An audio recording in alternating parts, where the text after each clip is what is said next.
Should it matter what it says on a guitar's headstock? In other words, should it matter what brand of guitars we play? Hey everyone, I'm Jack Fossett and welcome to Real Guitar Talk. Today we're going to tackle guitar branding and how it sort of seeps into us and how marketing can affect our perceptions of value.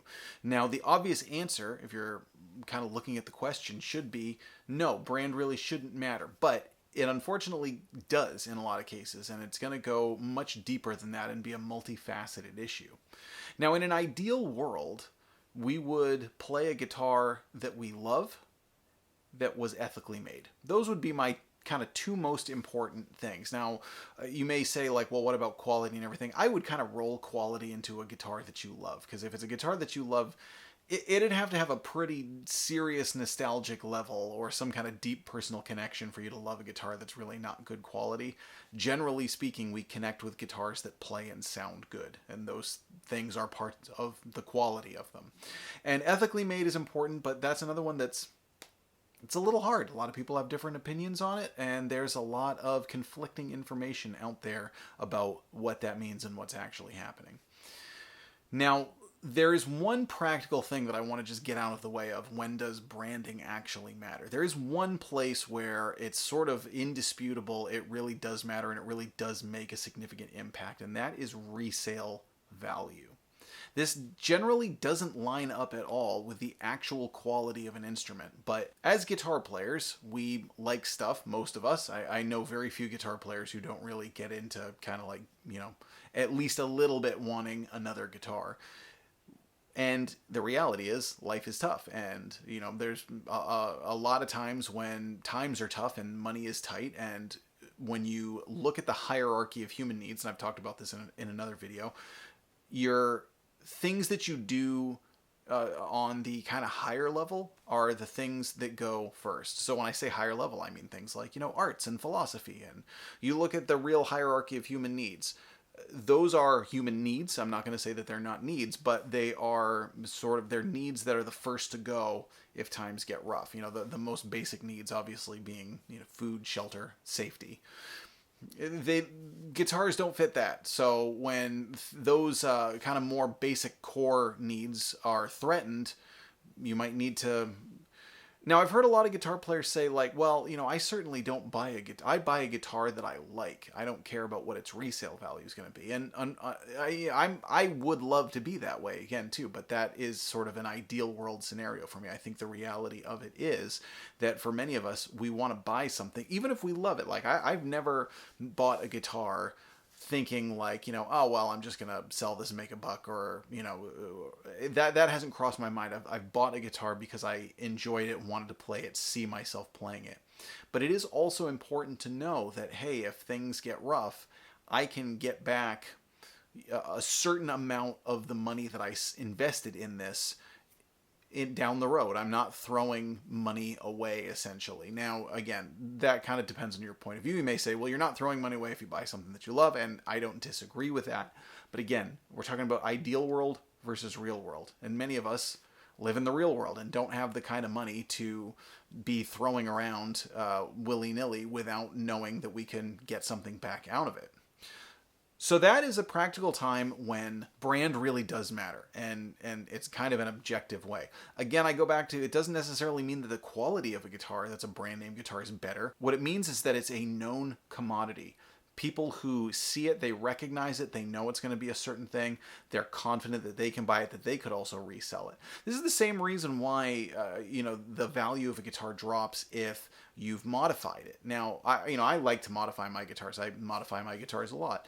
But I do understand that that's going to drop the value, even though they're really, by any objective measure, better once I've modified them. But again, it goes back to it being a known commodity. I know that I do a good job, if I do say so myself, on modding the guitars, but the person I'm selling it to, they might not know that I've done a good job. They might not know if I'm a complete hack who really messed it up and did all kinds of wacky things that can't be undone. I got an amplifier from somebody once. He said, oh, this is really cool because it has this extra switch and things that did this, and I had this modded and everything. And turns out it was a lousy deal, and the amp didn't really work very well, and I had to pay money to get all the modifications undone because it was done so poorly. So even though I can get frustrated with that at times, I can get frustrated with like, hey, this guitar's better, the pickups are better, the wiring's better, this is better, that's better. I also get that the person that you'd be selling it to, or if you're trading it into a store or something, they don't know that. And there's no real way you can convince them. Essentially, you can certainly go through it, but even then they're going to say, yeah, but still the resale value is going to be less. So that's a real world scenario where, yes, brand actually does matter. Now, when it comes to the playing of a guitar and, whether or not you enjoy it, whether or not you can make great music on it, obviously that doesn't matter worth anything. Other than to say that guitar players are definitely a demographic that I've seen that care a lot about being connected to their influences. So, if you're a Slash fan, chances are you're going to be playing some kind of Les Paul. If you're a John Mayer fan, you're probably going to be playing something in line with a Stratocaster, and so on and so forth. And I see... there are certainly people who break that mold, but the vast majority really stay in their lane. They stay in their lane based on their influences. Now, they might not get a Gibson Les Paul or a Fender Stratocaster, but they're probably going to get something that style and shape. And we picture ourselves very much based on our influences and wanting to be like them. So what I want to do is to kind of challenge people to take it a step further, because this has come up a lot. I've been one to be quite critical of Epiphone's high-end Gibson line, and I'm not saying they're bad guitars, and I'm not saying that the brand, that you shouldn't buy an Epiphone because it's not a real Gibson. I'm not saying that, never said that at all, but just said they were too expensive for what they were. And a lot of people said you shouldn't care about the name on the headstock, and to which I would challenge and say, let's take it a step further. Why do you even care about the shape?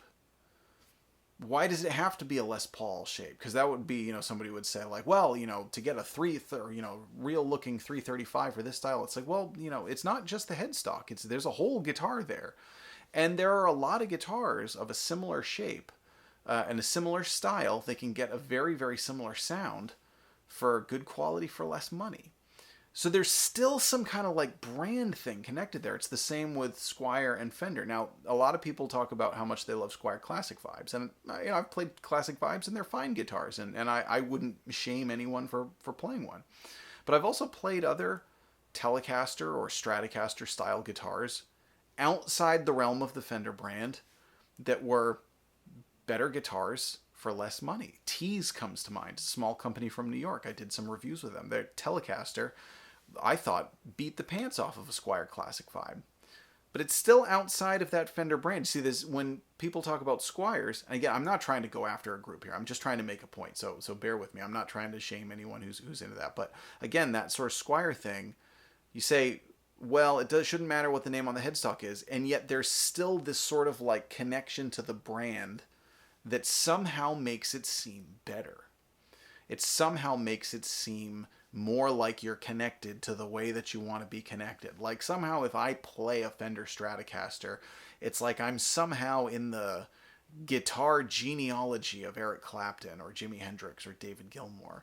And if I play one that's within that brand, it makes me even closer. This is kind of like these seeds that are planted in our brain that I think sometimes we don't even realize are there. So I would actually challenge people to say, like, why does the shape even matter? And it matters for me too. I'm not saying I'm above this. You look at the guitars that I have, and most of them are brand name guitars. I think part of the reason that people tune in also is to see the guitars that they know and love. One of Joe Bonamassa's whole shtick, he's a fantastic performer and songwriter and singer, and so I'm not saying he's not those things, but people also love his collection of vintage guitars, and a lot of people go not only to hear him play, but to see the show, to see the fact that he's playing a $500,000 guitar into a $100,000 amp. That's part of the spectacle. That's part of the draw. Something that he's marketed very, very well and very successfully. And you might not be as inclined to go see his show if he were playing just a handmade guitar from a company you didn't know into a hand-wired amp from a company that you didn't know. And the quality of the sound may be exactly the same, might even be better. The quality of the sound might be the same or better. The quality of the show might be the same or better. But there's something else about that draws you in. So I feel like these seeds of branding go way, way deeper than people think they do. And again, it goes to two connections. It goes to the connection to our influences, but also the connection of history. There is some allure of the fact that if you play a Fender Stratocaster, again, it's the real thing. It's not a knockoff. I remember seeing this in golf. I used to play golf, and TaylorMade was it was a golf company, and you could get a great set of golf clubs that were just like TaylorMade, but they were like the knockoff brand, and they might hit the ball just as well. They might even hit the ball better, or whatever. But it was perceived as, yeah, but it's not the real thing. I had somebody say this to me about my first guitar. It was a Squier Affinity Stratocaster, and I loved that guitar. And now I know I'm kind of going slightly back because it's still a Squier still, but bear with me. This was when I was in college and I was learning how to play. And somebody said, they were like, I was talking about my Squier Stratocaster that I loved, and somebody was just like, well, mine's a real Fender. And that it bothered me. It didn't make me love the guitar any less, but it was a lousy thing to have somebody say. The reality is there are people who look at it as it's a piece of history. Now, the interesting thing about that is it also raises the question of what is the real thing? Is the real thing the name? Because here's kind of going back on the point. How do you define what a real Fender Stratocaster is? Because right now, Fender, they're a corporation who owns the name Fender and produces the same guitars. And that corporation has gone through changes over the years. Obviously, CBS, and then, Leo Fender leaving and going and doing other things.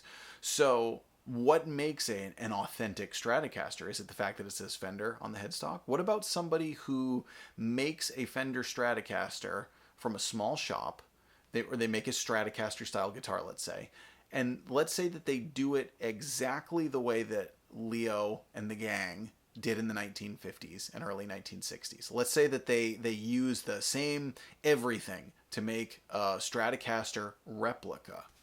Is that more of a genuine, real Stratocaster than what the company who owns the name now is making? I don't know. I don't have an answer to that. I'm kind of posing a hypothetical or a question for you. It's the same with a Les Paul or an ES335. There are certainly companies out there who are making these style guitars at a higher level than Gibson and Fender, partially due to the fact that they don't have the big corporate restraints on them and, the kind of constant pressure from stockholders or whatever it is that big companies deal with. And they're not cheap. If you buy a handmade Les Paul that's better than what you're going to get from Gibson or the Gibson Custom Shop or something, it's like you're going to pay money for it. I'm not saying that they're just out here willy-nilly, but I am saying there are people out there and companies out there who are probably making a better guitar. Collings comes to mind. They're probably making a better Gibson style guitar than Gibson makes. My point is what makes it genuine, and why does the shape actually matter? It's because those marketing seeds are kind of deeper into us, into our psyche than we might realize. So let us know what you think in the comments. What do you think about all this? How much does the brand name mean to you? And be honest. Like, if I am being honest, like, yeah, I like playing something that looks just like what my heroes played, including the name on the headstock. That was part of what drew me into guitar playing, was seeing them with their guitar on stage and me picturing myself the same way. And has that factored into buying stuff? Sure, not always, but it certainly has factored in. And based on the number of sales between Gibson and Fender, and I'm kind of picking on those two big ones. There are certainly other brands that fit this mold also, but based on how many guitars they sell, I'm not the only one who's kind of had that experience. So let us know what you think. How much does brand mean to you? What do you think about resale value? What do you think about shape of the guitar, or what makes a genuine guitar based on what it is? Please let us know in the comments. I'm Jack Fossett. Remember to like, share, and subscribe, and we'll see you next time.